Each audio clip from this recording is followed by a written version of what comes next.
कई घरों में एक ही बच्चे को 3 लोग अलग अलग तरीके से समझा रहे होते हैं। माँ कहती है मोबाइल मत चलाओ, पापा कहते हैं पहले होमवर्क करो, और दादी कहती है अरे रहने दो, बच्चा ही तो है। और फिर कुछ ही देर में घर में एक छोटी सी बात बहस में बदल जाती है। मम्मी पापा को लगता है कि उनके दादा दादी की वजह से बच्चे बिगड़ रहे हैं, और ग्रैंड पेरेंट्स को लगता है कि माँ बाप ने ही बच्चे को बिगाड़ दिया है। पर बच्चा चुपचाप देख रहा होता है और धीरे धीरे उसके मन में एक कंफ्यूजन पैदा होता है, आखिर मुझे मानना किसकी बात है।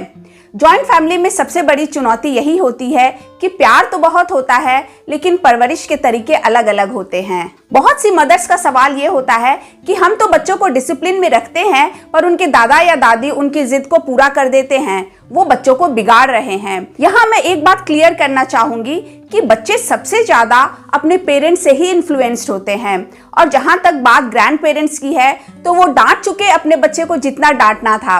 अब उनके ग्रैंड चाइल्ड के साथ अपने बचपन को एंजॉय करने का टाइम है, इसलिए आप ये मत सोचिए कि वो जानबूझकर आपके बच्चे को बिगाड़ रहे हैं। तो सवाल ये है कि दादा दादी और माता पिता मिलकर बच्चे को अच्छे संस्कार कैसे दें। आज के इस वीडियो में हम 6 ऐसी बातों को समझेंगे जो जॉइंट फैमिली में तालमेल भी बनाएगी और बच्चे का भविष्य भी मजबूत करेंगी। पर उससे पहले दोस्तों, अगर आप चैनल पर नए हैं तो प्लीज मेरे चैनल को सब्सक्राइब जरूर कीजिएगा, क्योंकि यहाँ बच्चों की पढ़ाई, उनके बिहेवियर और उनके भविष्य को अच्छा बनाने के लिए टिप्स मिलते हैं। तो चलिए फटाफट शुरू करते हैं। पॉइंट नंबर 1, सबसे पहले एक बात समझिए कि बच्चा सब देख रहा होता है। जॉइंट फैमिली में बच्चे को सिर्फ बातें ही नहीं, व्यवहार भी दिखाई देता है। अगर घर में बड़े लोग एक दूसरे की बात काटते हैं या हर छोटी बात पर बहस करते हैं तो बच्चा भी वही सीखता है। लेकिन अगर घर में बड़े लोग एक दूसरे का सम्मान करते हैं तो बच्चा बिना सिखाए ही सीख जाता है कि रिश्तों को कैसे निभाया जाता है। याद रखिए, बच्चे कानों से कम और आंखों से ज्यादा सीखते हैं। इसलिए अगर परिवार में तालमेल चाहिए तो सबसे पहले बड़े लोगों को ही एक दूसरे की इज्जत बनाए रखनी होगी। नंबर 2, परवरिश के नियम मिलकर तय करें। बहुत बार समस्या इसलिए होती है क्योंकि घर में हर व्यक्ति के अपने अपने नियम होते हैं। माँ कुछ कहती है, पापा कुछ कहते हैं और दादी कुछ और ही कहती है, और बच्चा समझ जाता है कि अगर एक ने मना किया तो दूसरे से हाँ करवा लो। जैसे मम्मी ने चिप्स के पैकेट दिलवाने के लिए मना कर दिया और दादाजी ने तुरंत दिलवा दिया। दादी ने बोला क्या हो गया, बच्चा ही तो है, खाने दो। इसलिए जरूरी है कि घर के कुछ बेसिक रूल्स मिलकर तय किए जाएं, जैसे मोबाइल कितना समय चलाना है, पढ़ाई का समय क्या होगा, सोने जागने का समय क्या होगा, बड़ों से बात कैसे करनी है, और हफ्ते में कितनी बार जंक फूड या पैक्ड फूड खा सकते हैं। यहाँ एक और प्रॉब्लम होती है कि जब केवल मम्मी या पापा ही बच्चे के लिए रूल्स बना लेते हैं और फिर अनाउंस कर देते हैं तो दादा दादी को लगता है कि हमें सिखा रही है, क्या हमने बच्चे नहीं पाले हैं। इसलिए ग्रैंड पेरेंट्स को भी फील कराइए कि रूल बनाने में उनकी राय भी इम्पोर्टेंट है। जब नियम सबकी सहमति से बनता है तो बच्चा भी उन्हें ज्यादा आसानी से मानता है, और ग्रैंड पेरेंट्स भी कभी आपके डिसीजन के अगेंस्ट नहीं जाते हैं। नंबर 3, बच्चे से दूसरे की बुराई ना करें।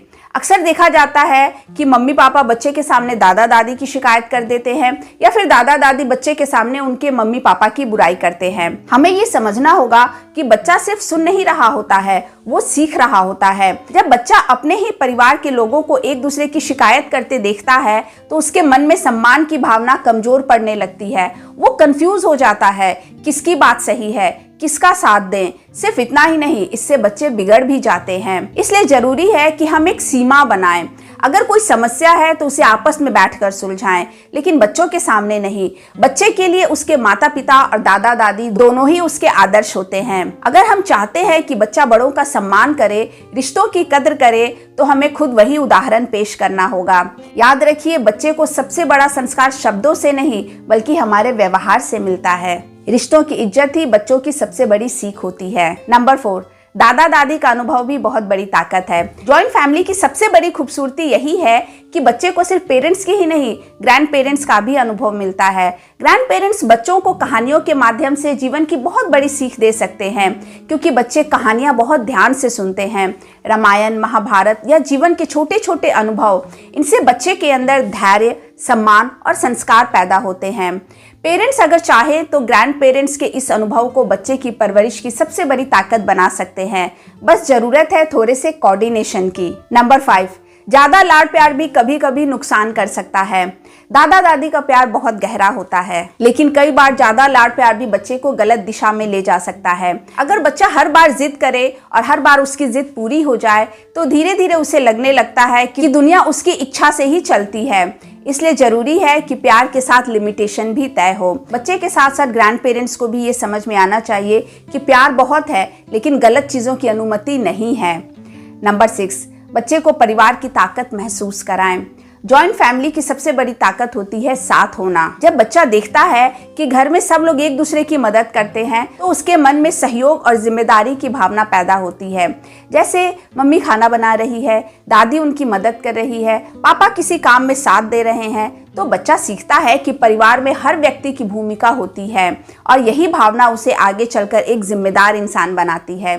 जॉइंट फैमिली में बच्चे की परवरिश कभी कभी मुश्किल जरूर लग सकती है, लेकिन अगर सही तरीके से देखा जाए तो यही परिवार बच्चे की सबसे बड़ी यूनिवर्सिटी बन सकता है, जहां उसे सिर्फ पढ़ाई नहीं, सम्मान, धैर्य, सहयोग और रिश्तों की अहमियत सब कुछ सीखने को मिलता है। बस जरूरत है थोड़े से तालमेल की, थोड़ी सी समझदारी की और थोड़े से धैर्य की, क्योंकि जब दादा दादी का अनुभव और माता पिता की समझ एक साथ मिलती है तो बच्चे को सिर्फ परवरिश नहीं मिलती, उसे जीवन में असली संस्कार मिलते हैं। दोस्तों, अगर आपको वीडियो अच्छा लगा, यूजफुल लगा, इसके किसी भी पॉइंट से आप सहमत हैं तो प्लीज इसे 3 पेरेंट्स या ग्रैंड पेरेंट्स के साथ शेयर जरूर करें और मुझे कमेंट बॉक्स में यस और नो लिखकर जरूर बताएं। साथ ही आप मुझे ये भी लिखकर बताएं कि आप सिंगल फैमिली में रहते हैं या जॉइंट फैमिली में। अगर जॉइंट फैमिली में तो जॉइंट फैमिली, सिंगल फैमिली में तो सिंगल फैमिली या न्यूक्लियर फैमिली लिखकर बता सकते हैं।